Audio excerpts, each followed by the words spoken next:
आणखी कोणत्या industries develop झाल्या? ह्या इंडस्ट्री आधीपासून होत्याच मार्केटमध्ये, पण जसं लॉकडाऊन संपलं त्याच्यानंतर लोक 6 महिने फ्रस्ट्रेटेड झाले, त्यामुळे ट्रॅव्हल अँड टुरिझम जिकडे लोक बाहेर आधीचे जे काही फोटोज होते ते टाकून लोकांना मोटिवेट करत होते. जर लॉकडाऊनचा पिरियड आठवला तर आपल्याला कळायचं की लोक काही ना काही जुन्या आठवणी टाकायच्या. कशासाठी टाकायचं? त्यांनी मोटिवेट करण्यासाठी.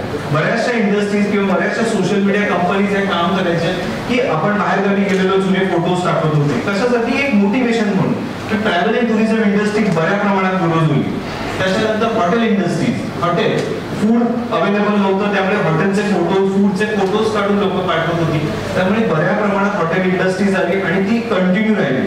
आज आपण जे काही झोमॅटोवर मागवतो प्रत्येकाची आपण फोटोज बघतो, डिश किती आहे, कुठच्या हॉटेलला जायच्या आधी आपण पहिला त्याचा ॲम्बियन्स चेक करतो, कशा प्रकारचा आहे फूड बघतो आणि मगच आपण आजकाल व्हिजिट करतो.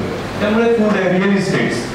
आजकाल मुंबईमध्ये बऱ्याच ठिकाणी कन्स्ट्रक्शन चालू आहे. बऱ्याच ठिकाणी कन्स्ट्रक्शन असल्यामुळे त्याचे फोटोग्राफ्स, रिअल बिल्डिंगचे फोटोज असतात, इंटिरियरचे फोटोज असतात. या बऱ्याच गोष्टी आपल्याला ह्या सलून्स, पार्लर्स, आपण जर इंस्टावर वगैरे बघू त्याचे बरेच व्हिडिओ येतात ना, फोटोज येतात. ह्या सगळ्या गोष्टी, फिटनेस, योगा तर खूप बूम झालाय.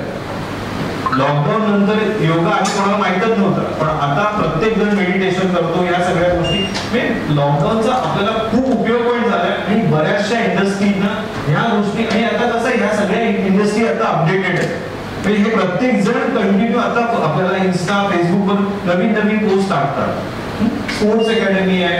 ओव्हरऑल ग्रोथ आपली त्याच्यामुळे 95 नंतर ह्या सगळ्या गोष्टी बऱ्याच इंडस्ट्रीज बूम झाल्या. कशामुळे झाल्या? फोटोग्राफी. कारण फोटो व्हिडिओ शिवाय ह्या इंडस्ट्री बूम होणं शक्य नाही. त्यामुळे ह्या सगळ्या इंडस्ट्रीजना फोटोग्राफीचा खूप उपयोग झालेला आहे.